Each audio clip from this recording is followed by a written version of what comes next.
Bom, vamos direto ao ponto. A gente está prestes a presenciar o fim de uma era. Hoje, a nossa análise vai mergulhar numa mudança brutal que vai alterar para sempre a forma como a humanidade se move. Estamos falando dos motivos pelos quais a direção manual, aquela coisa de mãos no volante e pé no pedal, está com os dias contados. É o fim de um dos maiores símbolos de liberdade do século XX. E não é ficção científica ou um futuro distante. Essa transição tecnológica já começou, gostemos ou não.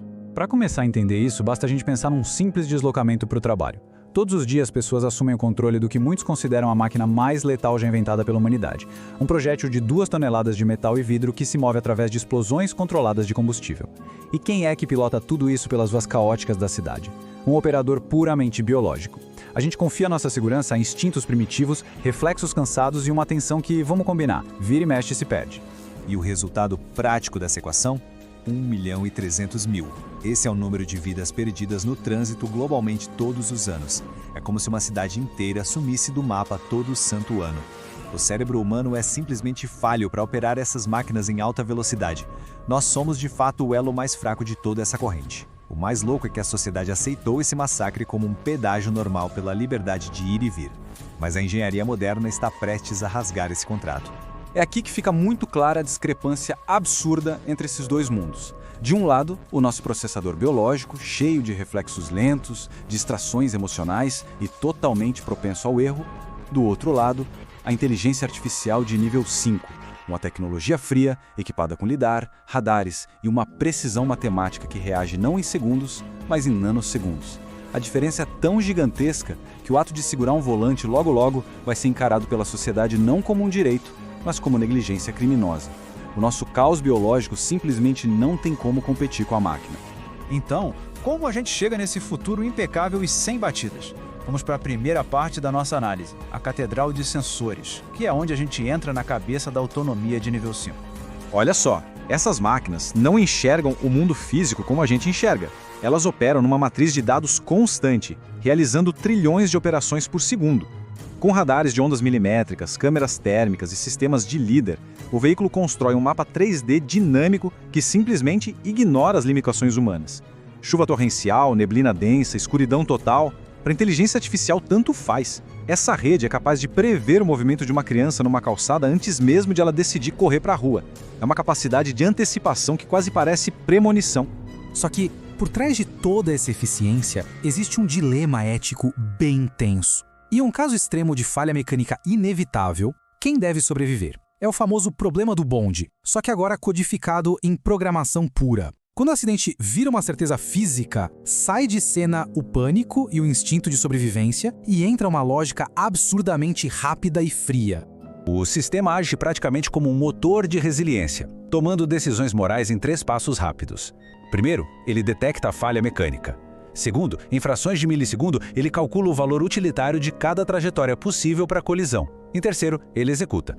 Toma a decisão estatística de quem vai ser atingido. A grande questão, que até os tribunais estão quebrando a cabeça para responder é: a gente está mesmo pronto para entregar o poder de vida e morte nas ruas para um software privado que é super atento, mas que não tem empatia nenhuma?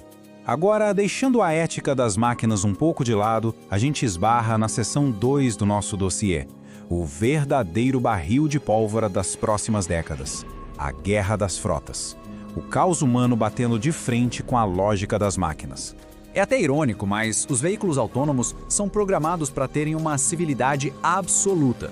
Eles seguem a lei à risca cada centímetro. E o que os testes no mundo real estão mostrando?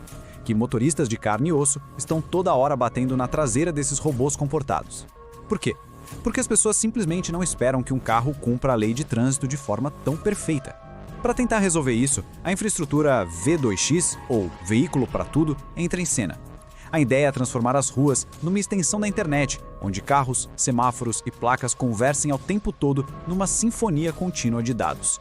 Para colocar isso em perspectiva, vamos olhar para uma linha do tempo. Hoje, no presente, a gente ainda tem o domínio humano total com as nossas frotas tradicionais, que a gente chama de frotas legadas. Mas nos próximos 20 anos, nós vamos viver o auge dessa guerra. Vai ser um caos híbrido bem perigoso nas ruas, com a rede inteligente suando para lidar com motoristas orgânicos imprevisíveis, só que, projetando de 30 a 50 anos no futuro, a autonomia vai ser completa e a direção humana começará a ser ativamente proibida. O problema é que a gente sabe que essa mudança não vai chegar de forma igual para todo mundo. A ideia utópica das cidades inteligentes 2VX, com conectividade máxima e semáforos inteligentes, vai dar de cara com um abismo tecnológico bem cruel. Pensa no Brasil, por exemplo. O desafio é colossal. Ter um supercarro autônomo não resolve tudo se ele tem que rodar em vias sem internet básica, sem sinalização decente e desviando de carros velhos dos anos 90. É uma desigualdade de segurança drástica, ditada puramente pela geografia e pela economia. Tudo isso nos guia para a terceira e última sessão, o clímax da nossa análise, o veredito. Quando é que o volante realmente morre? A estimativa mais pé no chão aponta para o número 50. Dentro de meio século no máximo, não vai ser só a lei de trânsito proibindo os humanos de dirigir.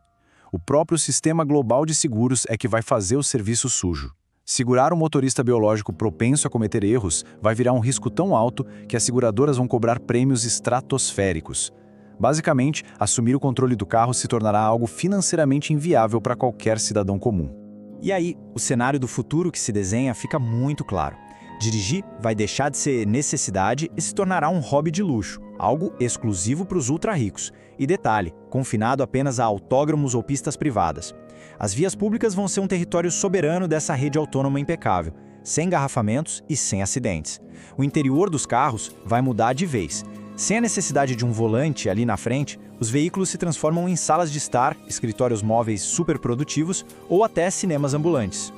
Mas para alcançar tudo isso, a gente precisa encarar uma dura realidade. A erradicação total dos acidentes custa a nossa autonomia individual. Nós vamos atingir o ápice da engenharia moderna e curar uma epidemia que mata mais de 1 milhão de pessoas por ano. Só que o preço desse milagre tecnológico é fechar para sempre as portas daquela liberdade de tomar as rédeas do próprio caminho. Para parar de colidir no solo, a humanidade vai perceber que a única saída é tirar as mãos da direção. Então fica aqui a nossa provocação final. Abrir mão dessa autonomia total vale mesmo a garantia de 0 colisões? Compensa trocar a liberdade absoluta pela segurança de uma vida sem riscos calculada por algoritmos? É essa reflexão que vai definir os próximos passos da nossa sociedade. E enquanto o volante vai virando peça de museu, a nossa investigação sobre essas novas tecnologias não para por aqui. Na próxima análise, nós vamos revelar quem é que realmente fica com todos os dados que essas salas de estar autônomas coletam o tempo inteiro. Porque a inteligência artificial pegou no volante e a vigilância, bom, essa nunca dorme. Muito obrigado por acompanhar mais este nosso dossiê e até a próxima!